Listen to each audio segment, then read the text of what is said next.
ও আমার ভাইয়েরা, শোনে আমার ইখিরা, নবী আমার দিন ও দুনিয়ার বাদশাহ হাবিবুল্লাহ জনাবে মুহাম্মদুর রাসূলুল্লাহ সাল্লাল্লাহু আলাইহি ওয়াসাল্লাম নবী আমার মদিনা মসজিদ নববী শরীফে আল্লাহ নবী বসে আছেন। আল্লাহ নবীর একজন গরীব সাহাবী চলে গেলেন। আসসালামু আলাইকুম ইয়া রাসূলুল্লাহ ইয়া হাবিবাল্লাহ। হুজুর আমি রোজায় ছিলাম, রোজা অবস্থায় দিনের বেলা স্বামী স্ত্রী মিলামেশা করে ফেলেছি। রোজা হবে, এই রোজা হবে। জোহরের পরে যেসব যুবক ছেলেগুলো মসজিদে উপর হয়ে শুয়ে থাকে, এটা ঠিক না বেঠিক? কথা বলে না? রমজান মাসটা যেন মনে হয় ওর বাপের ঘর মসজিদটা। কি পাখা চালিয়ে দিয়ে অনেকে মানে আপনার ক্ষুধা তো লেগেছে পেটে, পেটটা পাথরে ঠেকিয়ে দিয়ে উপরে শুয়ে আছে। এটা ঠিক না বেঠিক? বেঠিক না, অন্যায় নয়? তুমি যুবক ছেলে, তোমার যদি এতেলাম হয়ে যায়,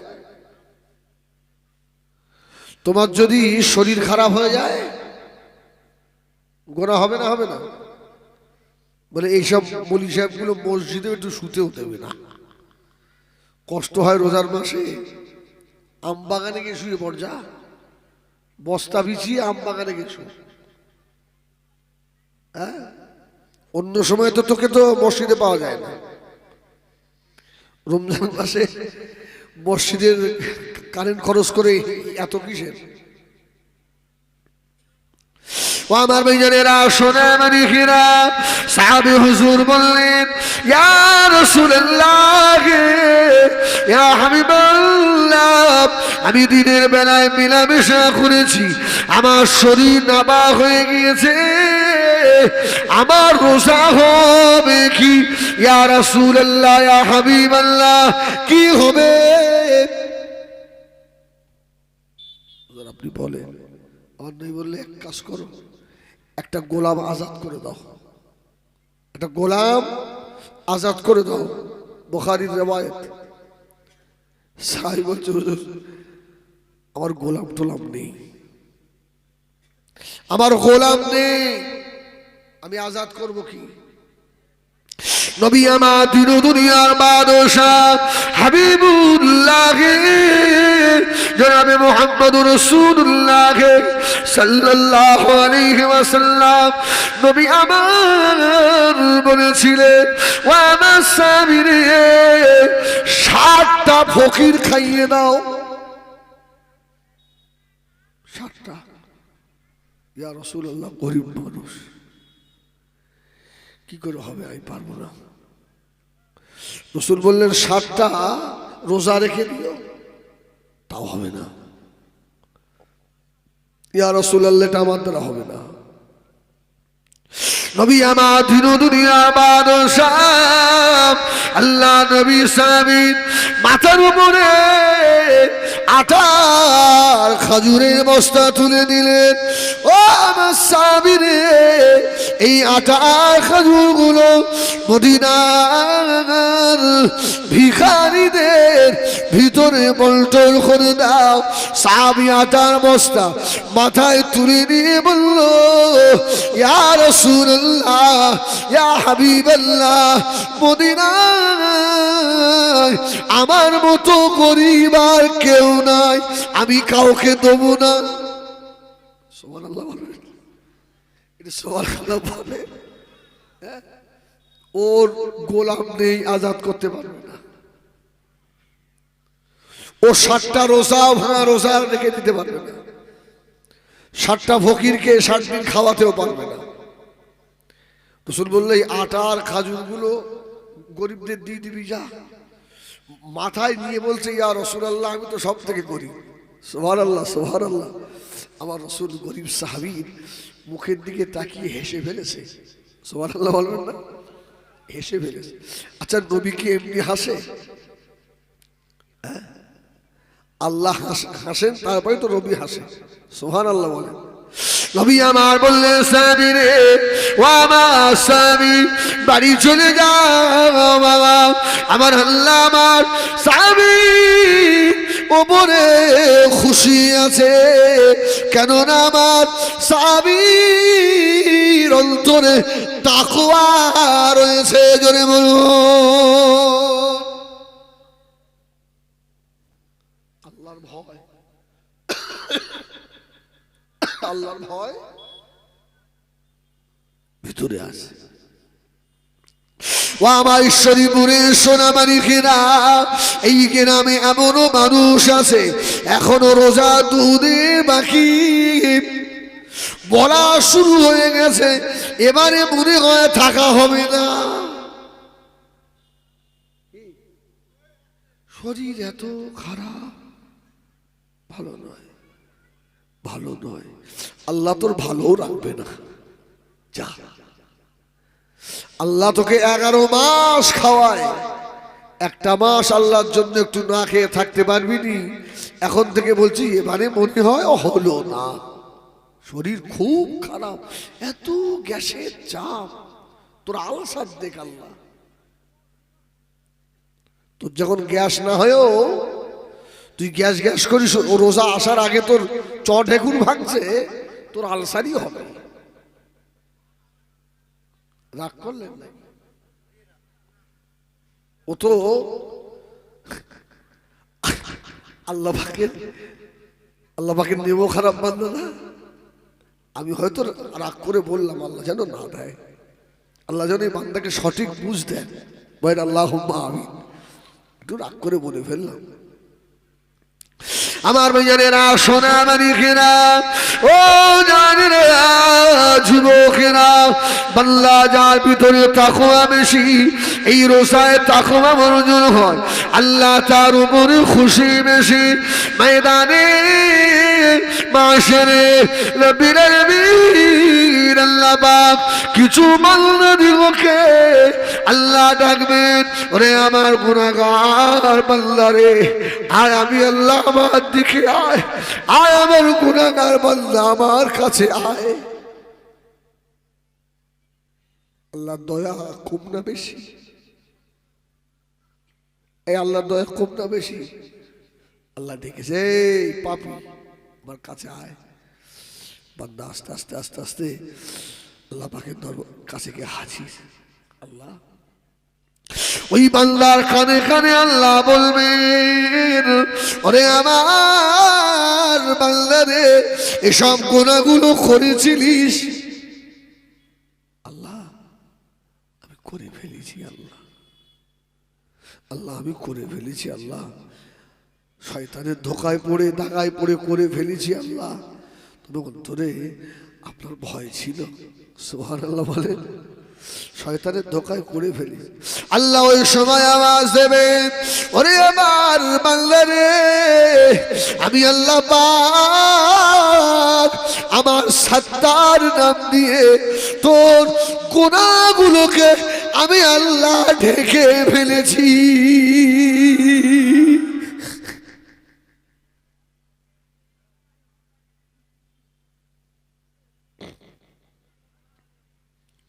আমার সত্তার নামের ওসিলায় আমি আল্লাহ তোর গুনাহগুলোকে ঢেকে দিয়েছি। বান্দা যা, চলে যা। ওরে আমার বান্দা রে, আমি আল্লাহ আজকে আমার গজবের থেকেও আমার দয়াটা বড় হয়ে গিয়েছে। আমি আল্লাহ তোকে রহমত করে মাফ করে দিলাম। সুবহানাল্লাহ বলেন। এটা যে কার নসিবে হবে, কি এটা যে কার নসিবে হবে। ও আমার মেয়েরা সোনা মানিকেরা, মাহে রমাদানুল মুবারকের মাস, নেকি কামানোর মাস, আল্লাহ দরবারে কান্নাকাটি করার মাস, নিজের অপরাধের কথা মনে করে আল্লাহ দরবারে কাঁদবেন। আল্লাহ জীবনের গুনাহ আল্লাহ মাফ করে দেবেন। ও আমার রোজাদার ভাইয়েরা, মায়েরা, বোনেরা, বেটিরা, আমি হিজবুল্লাহ বলে গেলাম, রমজান শরীফ থেকে তাহাজ্জুদ আর কাজা করবেন না। কি তাহাজ্জুদ পড়েন? এমনি পড়ে না। আর তাহাজ্জুদ কি এমনি ঘুম ভাঙে না। সকাল 8টা বাজে। অনেক বেয়াদব ছেলে আমাদের সমাজে আছে, 8টায় উঠে মাকে অর্ডার করে, চা হয়েছে, চা। ও শয়তান মুখে পানি না দিয়েই খায়। নোংরা মুখে, ঝুটো মুখে ওই খায়। সকাল 8টা বাজলেও ঘুম ভাঙে না। ও তাহাজ্জুদ পড়বে। ওরে আমার ভাইজানেরা, সোনা মানিকেরা, না না ভুল করো না বাবা। আল্লাহ যদি ঘুম পাড়িয়ে নেয়, ওই ঘুমার কিয়ামত পর্যন্ত ভাঙবে না। কেউ আজ জাগাবে না বাবা। তারাবি নামাজ আদায় করে তাড়াতাড়ি শুয়ে পড়ুন। সেহরির আধা ঘন্টা আগে উঠে ওযু করে 4 রাকাত 8 রাকাত তাহাজ্জুদের নামাজ আদায় করে দিয়ে নিজের জীবনের অপরাধের কথা মনে করে আল্লাহ পাকের দরবারে দুটো হাত তুলে কাঁদুন। আমার মেয়েরা, আল্লাহ জীবনের গুনাহ মাফ করে দেবেন। ওই রোজাগুলো পারের ওসিলা হয়ে যাবে। আমার ভাই, আল্লাহু আকবার। মুয়াজ্জিন সাহেব অবাক। নোমানের কষ্ট হয় না? 20 রাকাত তারাবি পড়তে গেলে অনেকে আবার বোতলে করে পানি নিয়ে যায়। ও, উনি যেন তারাবি পড়ায়।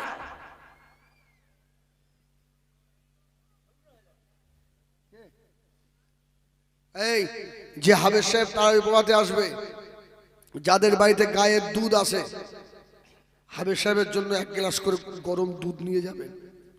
আমি বলে দিলাম। এই আল্লাহ আপনার ভালো করবে। আপনি জানেন না, হাবেজ সাহেবের কলিজা শুকিয়ে যায়। আপনি তো চুপ করে যদি দাঁড়িয়ে থেকে আপনার পানি খেতে হয়। আর বেচারি আল্লাহর কোরআন তেলাওয়াত করে। কত রাকাত হলো, কোন জায়গায় রুকুতে যেতে হবে, কোথায় ছাড়লাম, আজকে ছানা পড়া হলো কিনা, কত চাপ। আপনি যদি আল্লাহর হাফেজে কোরআনকে সাহায্য করেন, 1 গ্লাস দুধ হাবেজ সাহেব তারাবির আগে এটা খান, আমার বাড়ি গায়ের দুধ, আল্লাহ আপনার ভালো করবে। খোদার কসম, আল্লাহ ভালো করবে। দুনিয়ায় সব থেকে দামি মানুষ আল্লাহর হাফেজে কোরআন। জোরে বলুন সুবহানাল্লাহ, জোরে বলুন সুবহানাল্লাহ। তাম দুনিয়া একদিকে নেবেন, আল্লাহ পাকের কোরআন একদিকে নেবেন। আল্লাহ পাকের কোরআনের পাল্লা আল্লাহ ভারী করে দেবে। আল্লাহর হাফেজ কোরআন, জিন্দা কোরআন, জিন্দা কোরআন। আমি আজকে জলসা থেকে দোয়া চাই, আল্লাহ আর একটা দিন 2 দিন পরেই তারাবি খতম শুরু হবে। তামাম পৃথিবীতে যত আমার হাফেজ সাহেব ভাই খতম পড়াবে, আল্লাহ আমার ভাইদের সহিভাবে পড়ার তৌফিক দেবেন। আল্লাহ তামাম পৃথিবীতে যত হাফেজ কোরআন আমরা আছি, আল্লাহ মৌতের আগে আমাদের সিনা থেকে কোরআন কেড়ে নেবেন না। আল্লাহ এই কোরআন বুকে করে নিয়ে যেন কবরে যেতে পারি।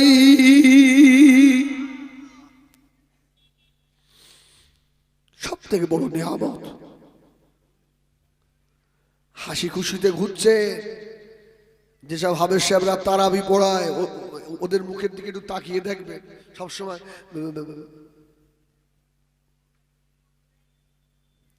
এর থেকে বড় আমল আপনার আছে? হিজবুল্লাহ তোর আছে? আমার ওস্তাদ ছিলেন আমার নানা হাফেজ আব্দুল বারিক সাহেব, বলছেন না খিদা বলে একটা জায়গা ব্যারাকপুর লাইনে, উনি তারাবি পড়াতেন, আমি পেছনে থাকতাম, আমি দেখতাম তারাবি পড়িয়ে শান বলতে কচি একটু চা করে দাও, আমার চা করে দিলাম, ওই খেয়ে সে সেহেরি বন্ধ পড়ে ফজর পড়ে। একদিন বাথরুমে গেছে, পায়খানায় গেছে, নানা হয়তো আমু গেছি পিছন পিছন, ওদিকে যে পায়খানায় বসে বসে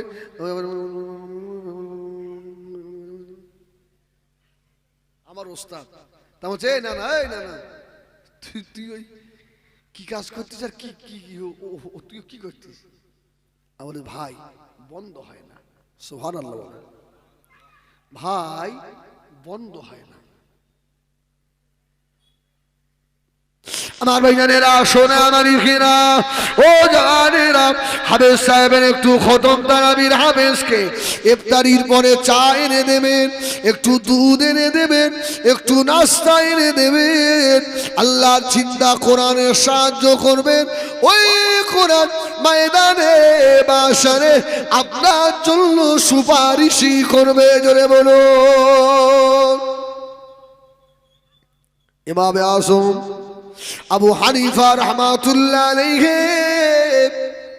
2 রাকাত নামাজে 30 পারা কোরআন খতম করে দিয়েছে।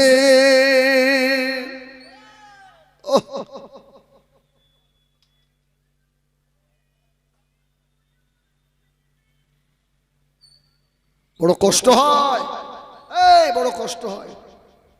আমার ভাইজানেরা শোনা আমারই ঘিরা ও জওয়ান যুবকেরা, যে কথা বলতে বলতে এত দূরে চলে এলাম, আম্মা জান হযরতে মা মারিয়াম আলাইহিস সালাম লুকমান পাহাড়ের উপরে আল্লাহ পাকের ইবাদতে মশগুল, আল্লাহ পাকের তিলাওয়াতে মশগুল। আম্মা জান মা মারিয়াম আলাইহিস সালাম লুকমান পাহাড়ের গাছের কচি পাতাগুলো ইফতারি করে করে সব শেষ হয়ে গিয়েছে। আম্মা জান হযরতে মা মারিয়াম আলাইহিস সালাম আল্লাহ নবী ঈসা আলাইহিস সালামকে ডাকলেন, বেটা ঈসা আজকে ইফতারি করার কিছু নাই, সেহরি করার কিছু নাই, বেটা ঈসা রে অন্য পাহাড় থেকে ইফতারি সারির জন্য কিছু কচি পাতা নিয়ে এসো। সুবহানাল্লাহ। একটা রোজা রেখে আল্লাহ এত খাওয়ায়, এই ঠিক কিনা? আলহামদুলিল্লাহ বলেন। আরে রমজানে যত রোজদার খাবে এর হিসাব আল্লাহ নেবে না। সুবহানাল্লাহ বলেন, সুবহানাল্লাহ বলেন। সেহরিতে পেট ভরে খাবে, পেট ভরে খাবে, ইফতারিতে পেট ভরে খাবে, তারাবির পরে গিয়ে হাঁড়ি শুদ্ধ খাবে, আল্লাহ হিসাব নেবে না বান্দার কাছ থেকে। সুবহানাল্লাহ বলে। আচ্ছা বলে, সত্যি কথা বলেন, রমজান মাসে যেভাবে আমরা চপ পেঁয়াজি খাই, যদি অন্য মাসে খাই নাক পেট ফুলে নাক মুখ দিয়ে বার হবে না? আল্লাহ পাকের শুকর, সারাদিন না খেয়ে এত পেঁয়াজি পুরুলি চপ খায়, অসুবিধা হয় না? হয় আলহামদুলিল্লাহ বলে। এই তো রোজদারের ওপরে যে আল্লাহর রহমত, এটা দিয়ে বুঝতে পারেন না? আম্মা জান মা মারিয়াম আলাইহিস সালাম হযরত ঈসা আলাইহিস সালামকে অন্য পাহাড়ে পাঠিয়ে দিলেন। আল্লাহ নবী ঈসা আলাইহিস সালাম অন্য পাহাড়ে চলে গেলেন। এমন সময় আম্মা জান হযরত মা মারিয়াম আল্লাহ পাকের ইবাদতে মশগুল, আল্লাহ পাকের তেলাওয়াতে মশগুল। ও আমার ঈশ্বরী মুনীশ্বরেরা, এমন সময় মালাকুল মউত হযরত ইসরাঈল আলাইহিস সালাম এসে মা মারিয়ামের পাশে বসে ডাকতে লাগলেন, ও মা মারিয়াম আর সময় নাই, মা মারিয়াম আল্লাহ পাকের হুকুম হয়ে গিয়েছে, ও মা মারিয়াম এখনই চলে যেতে হবে। মা এই যারা মাহফিলে বসে আছে এখন খাঁটি নিয়ত করে ফেলেন যে আল্লাহ রমজানের 1 মাস রোজা ছেড়ে দেবো। এই ছেড়ে দেবেন? দেবো না। যদি রমজানের আগে মৌত হয়ে যায় আল্লাহ পাক আপনার নামে আমালে 1 মাস ফরজ রোজার সওয়াব আল্লাহ লিখে দেবে। সুবহানাল্লাহ সুবহানাল্লাহ। এক তবে নিয়ত খাঁটি হতে হবে, নিয়ত খাঁটি রাখেন। আম্মা জান মা মারিয়াম আলাইহিস সালাম আর কাঁদতে লাগলেন, ভাই মালাকুল মউত আজরাইল আমার বেটা ঈসাকে নিয়ে এই লোকনাথ পাহাড়ের উপরে 41 বছর আল্লাহ পাকের ইবাদতে মশগুল আমার বেটা বলল পাহাড়ে গিয়েছে দুটো কচি পাতা আনতে। ও ভাই মালাকুল মউত আমাকে একটু সময় দেন, আমার বেটা ঈসার সঙ্গে জীবনের শেষ দুটো কথা কি হবে না? সময় দেবে, এই সময় দেবে। ফাইজা জালুহুম লা ইস্তাখিরুনা সাআতাও ওয়ালা ইস্তাকদিমুন। পীর হওয়ার পীর সাহেবের ছেলেই হও, নবী হওয়ার নবীর বেটাই হও, হাজী সাহেব হওয়ার হাজীর বেটা হও, বক্তা হওয়ার বক্তার বেটাই হও, আল্লাহর হুকুম নড়চড় হবে। হ্যাঁ, আরে বাইতুল মুকাদ্দাস তৈরি হচ্ছে আল্লাহর ঘর, তাই নবীকে ছাড়া হলো না, সেইভাবেই দাঁড়িয়ে রয়েছে। আর আমি আপনি কোথাকার ছাই, আমাদের ছেড়ে দেবে? আম্মা জান মা মারিয়াম আলাইহিস সালাম লোকনাথ পাহাড়ের উপরে মালাকুল মউত যার কবজা করে নিলেন।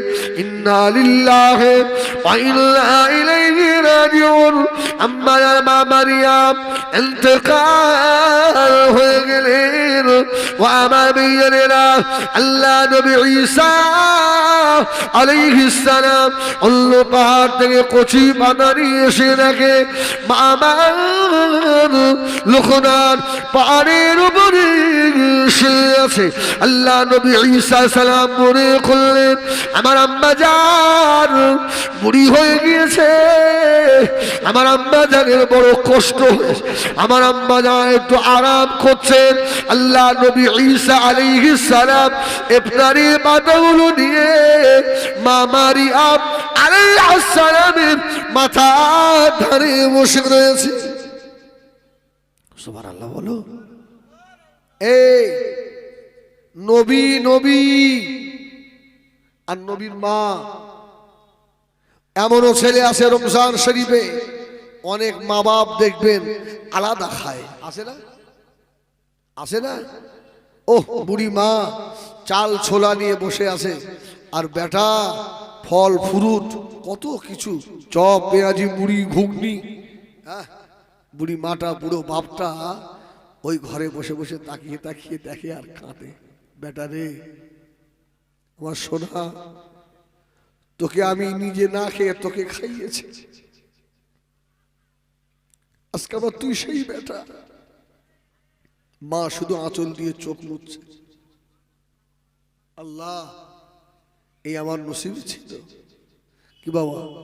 বুড়ো মানুষের একটু চপ পেঁয়াজি খাওয়ার শখ হয় না? হয় না? আজকে জলসা হচ্ছে, এত বড় মাহফিলে একটা ছেলে হাত তুলে দেখান দিন যে আমার আব্বাকে আমি আজকে 100 টাকা দিয়েছি। যে আব্বা এতগুলো দোকান বসেছে, আব্বা আপনি কিছু খাবেন? একটা বেটা আছে? না না না, অনেক ছেলে আছে রমজান শরীফের মাসে। আরে বুড়ি মা ভোরবেলা একটু দুধ পায় না, পানি দিয়ে আর গুড় দিয়ে ভাত খায়, আছে না? বেটা কবজি বুড়িয়ে দুধ দিয়ে খাও, তুই জাহান্নামী বাপ বেটা, তুই জাহান্নামী বেটা। বুঝবি এ ছেলে, বুঝবি ওই বাপ যেদিন চলে যাবে তখন বাপের ঘরের দিকে তাকাবি, ঘরটা ফাঁকা। তুই তোর মা বাপকে এত কষ্ট দিস, এ ছেলে যে মায়ের ইফতারি সেহরির খবরও নিস না। ওই রমজানে তুই যদি অসুস্থ হয়ে 2 দিন পড়ে থাকিস, তোর জনম দুঃখিনী মা থাকতে পারে না, তোর জনম দেওয়া বাপ থাকতে পারে না। ছুটে গিয়ে তোর মাথার কাছে বসে, বেটা যে ইফতারি দিল না, মা বাপ সব ভুলে গিয়েছে, বাটার মাথার কাছে বসে মাথায় হাত বোলায়, আল্লাহ আমার বেটার হায়াত দাও, আল্লাহ আমার বেটা আমাকে কষ্ট দিয়েছে দিক, আমি বদদুয়া দেবো করবো না আল্লাহ। এ ছেলে যে মা বাপের মনে এত দয়া এত মায়া, রোজার আসার আগে তোর শ্বশুর বাড়িতে বেসন চলে গেল, খাজুর চলে গেল, আর কত ফল ফুরুট চলে গেল, তোর মা অত কিছু চায় না। ইফতারির আগে 1 মুঠো মুড়ি একটু ছোলা ভাজা তোর মায়ের হাতে তুলে দিলে তোর মা যে খুশি হয়ে যেত, আল্লাহ পাকে আরো খুশি হতো। ঠিক বললাম না? হ্যাঁ, আছে না এমন ছেলে? বুঝবি এ বুঝবি। আমি হিজবুল্লাহ বলে গেলাম, আমার কথাটা মাথায় রাখবি। আমার আব্বা গত রমজানের আগে ইন্তেকাল হয়েছে। খোদার কসম, রমজানে এমন একটা ইফতারের দিন যায়নি চোখের পানি ইফতারের থালায় পড়ি। আমার আব্বা আজ নেই। ঈদের দিনে যাচ্ছি ঈদের নামাজ পড়াতে, তো আমার মা বসে আছে, আমি জামা কাপড় পরে আমি একটা ঈদগায় নামাজ পড়ি, নামাজ পড়াই, 4-5টা গ্রামের লোক নামাজ পড়ে, বলে আলহামদুলিল্লাহ এত বড় ঈদগাহ। তো ঘর থেকে বার হবো, আমি আর বার হতে পারছি না। আমাদের কোচির মা বলছে কি হয়েছে আপনার? আমি আমার কি হয়েছে, তোমার বাপ আছে তো তুমি মালুম পাচ্ছ না, এখন আমার মায়ের সম্মুখে আমি যাবো কি করে? আমি তো আমার মার আছি, কিন্তু আমার মার আর কে আছে? আমার মায়ের অনেক ধৈর্য ধরে নামাজ পড়িয়ে কোথাও দাঁড়াইনি, সোজা বাড়ি আব্বার কবর জিয়ারত করে শুয়ে পড়েছে। চোখের পানিতে বুক ভেসে যাচ্ছে। প্রত্যেক বছরে বাপের পায়ে হাত দিতাম,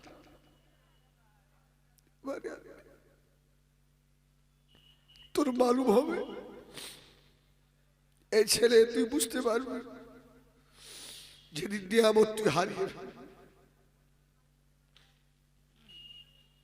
মা বাপের মনে ব্যথা দিয়েছিস, তৈরি থাক বেটা, তোর নামাজ, তোর রোজা, তোর হজ, তোর যাকাত, তোর তাসবিহ সব বরবাদ ময়দানে বাসরে।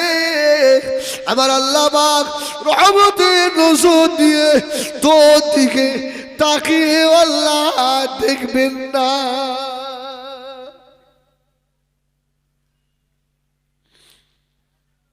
এই স্মরণ থাকবে, স্মরণ থাকবে। অন্তত যারা বাপ মায়ের সঙ্গে এক পরিবারভুক্ত আছেন, বিবি জিজ্ঞেস করবেন না, মা জিজ্ঞেস, আমা এবারে ইফতারে কি খাবেন মা, কি তুমি বেশি ভালোবাসো মা? সুবহানাল্লাহ বলেন, সুবহানাল্লাহ। মা যে কত খুশি হবে। হ্যাঁ, আব্বার যদি বাজার করার ক্ষমতা থাকে, এই তুই করবি নি, টাকার ব্যাগটা আব্বার হাতে, আব্বা আপনি বাজারে যান না, ইফতারি গরু নিয়ে আসেন। বাপে এর কলজে 5 হাত হয়। সুবহানাল্লাহ, সুবহানাল্লাহ, সুবহানাল্লাহ। প্রত্যেক সপ্তাহে আব্বা মায়ের হাতে 200-100 টাকা দিবি। এই ছেলে দিবি, ও টাকা তোর মা খাবে না, ও টাকা তোর বাপ খায় না, তোর বাচ্চাকেই খাওয়া। সুবহানাল্লাহ সুবহানাল্লাহ। ওই বুড়ো মানুষ ওতেই খুশি, খুশি নাই? হ্যাঁ, দাদুর হাত ধরে নিয়ে গেল দোকানে, হ্যাঁ দাদু কোনটা খাবে? দাদু তোমার টাকা তোমার বেটাকেই খাওয়াবে, আর তোমার বাপ খুশি হবে তো আল্লাহ খুশি হবে। সুবহানাল্লাহ। তোমার মা খুশি হবে তো আল্লাহ খুশি হবে। আব্বা মায়ের কাছ থেকে কৌশলে দোয়া নিতে হয়, দোয়া নিতে হয়। যেখানে দোয়া কবুল হওয়ার নয় তাদের বাড়ি নিয়ে এসে বড় বড় মাছের মাথা খাওয়াস, তোর কপালে ঝেঁটা। হেজবুল্লাহরে খাইয়ে লাভ নেই, এ হচ্ছে নেমো খারাপ। খেয়ে চলে যাবে, আল্লাহ শুকরও আদায় করবে না, তোর কথা মনেও করবে না। কি? আর যদি কমলা লেবুর একটা কোষা ছাড়িয়ে তোর বাপের মুখে দিস, তোর বাপ তোর জীবনে ভুলবে না। কি? আমার বেটা আমাকে এইভাবে খাওয়াতো। সুবহানাল্লাহ বলেন। ও ছেলেরা, জওয়ানেরা, যুবকেরা, ও মায়েরা, বুড়িরা, বেটিরা, কারখানা করে শোনো বাবা, চরম দুঃখিনী মা বাপের সেবা করো। আল্লাহ নবী ঈসা আলাইহিস সালাম আম্মাজার মা মারিয়াম আলাইহিস সালামের মাথার দ্বারে বসে রয়েছেন। আমার আম্মা জান বুড়ি হয়ে গিয়েছে, আমার আম্মা জানের ইবাদত করে কষ্ট হয়ে গেছে, আমার আম্মা জানকে জাগাবো না। সুবহানাল্লাহ বলে। আমার মা ঘুমাচ্ছে, ঘুমাক, আমার মায়ের আরামের ঘুম যদি ভাঙিয়ে দিই, আল্লাহ আমাকে দরবারে জবাব দিতে পারবো না। সুবহানাল্লাহ। নবী নবী, আর তুমি তো কোথাকার কে? হিজবুল্লাহ তুই তো কোথাকার কে? চুপ করে দাঁড়িয়ে রয়েছে। সন্ধ্যা হয়ে গেল, দুনিয়া মানুষের আফতারি করা হয়ে গিয়েছে।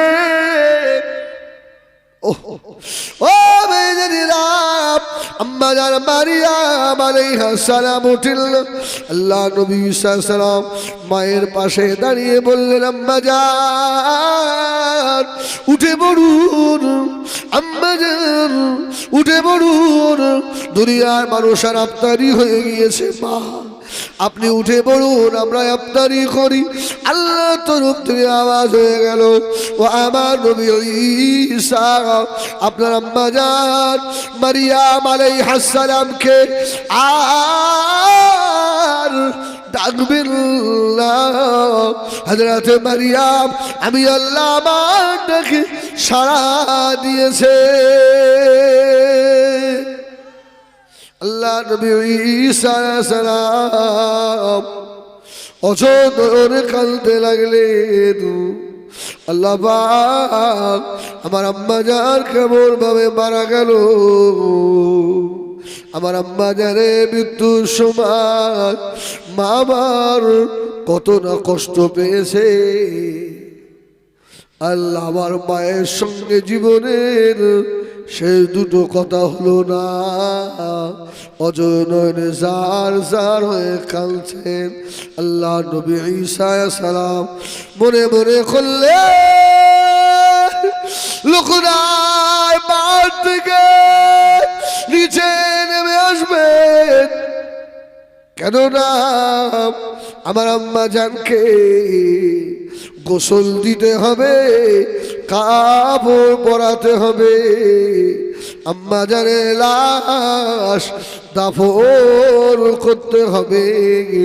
এই লোকনার পাহাড়ে কেউ নাই বাবা। ও ঈশ্বরীপুরের জওয়ানেরা রে, আল্লাহ নবী বারবাচ্চা, ও ছেলেরা, তিনটি কাজ দেরি করো না, তাড়াতাড়ি করো।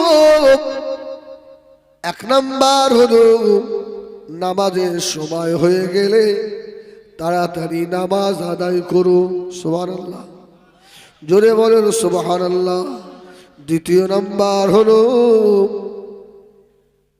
কি, ছেলে মেয়ে বালেগা হয়ে গেলে সম্মান যাওয়ার আগে বিয়ে দিয়ে ফেলো।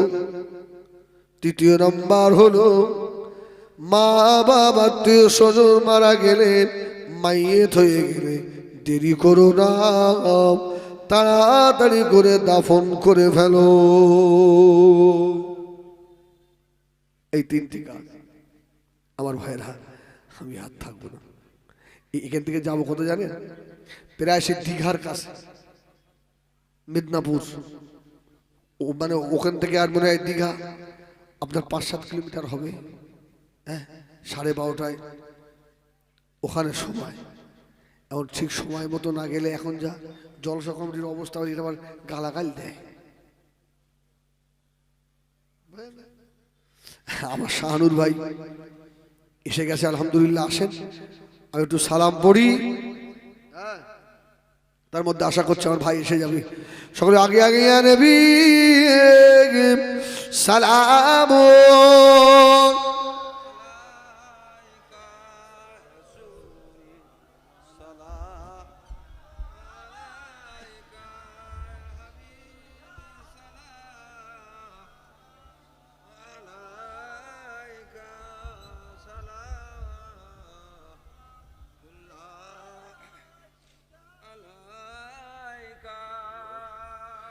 طلع البدر علينا من ثنيات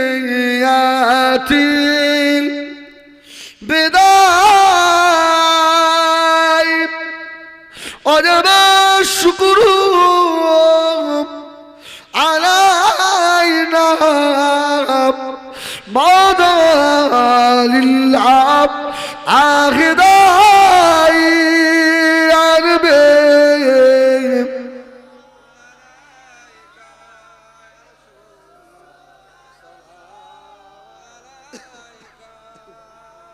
الله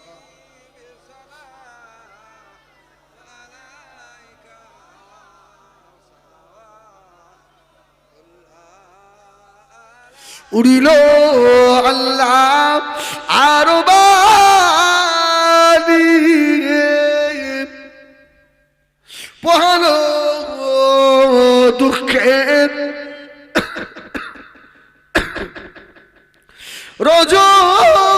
রজনী হইল জগৎ নুরানি আমিনার নয়নে মনে আরবে ইয়া রাসূল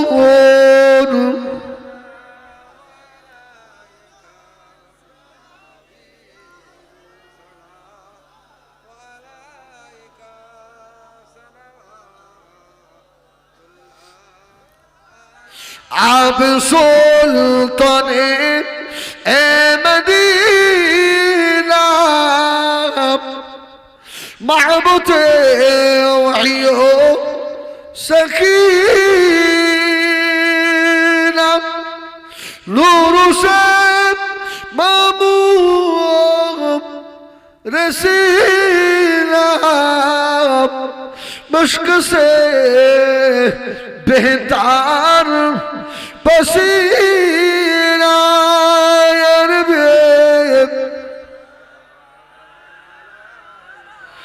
یا رسول